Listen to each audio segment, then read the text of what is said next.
Next colour bottle green with yellow combination. ఈ 2 combinations కోసం మనం ఎప్పటి నుంచో వెయిట్ చేస్తున్నాం కదా. ఈ రోజు అయితే రీస్టాక్ వచ్చింది విత్ కంప్యూటర్ వర్క్ బ్లౌజెస్తో వచ్చాయండి. సో స్టాక్ ఉన్నప్పుడే కొంచెం ఫాస్ట్గా బుక్ చేసుకోండి. ఇన్ కేస్ స్టాక్ అయిపోతే రీస్టాక్కి 1 మంత్ టైం పడుతుంది.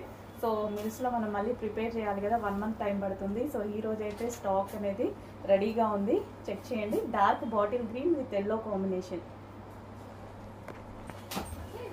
So bottle green with yellow combination అనమాట ఇది మనకి. Dark bottle green. So stock అయిపోతే కొంచెం ప్రాబ్లం అవుతుందండి, చాలా లేట్గా రీస్టాక్ అవుతున్నాయి ఇవి. సో చెక్ చేసి కొంచెం ఫాస్ట్గా వచ్చింది. 2 కలర్స్ కూడా డిమాండెడ్ కలర్స్. ఈ 2 కలర్స్ చాలా డిమాండ్ వచ్చాయి. సో 2 కలర్స్ అనేవి డిమాండెడ్ కలర్స్. ఎక్స్ట్రా మనకి టాజల్స్ యాడ్ చేశారు. అండ్ అదేవిధంగా కంప్యూటర్ వర్క్ బ్లౌజ్ అనేది యాడ్ చేశారు. సో ఈ విధంగా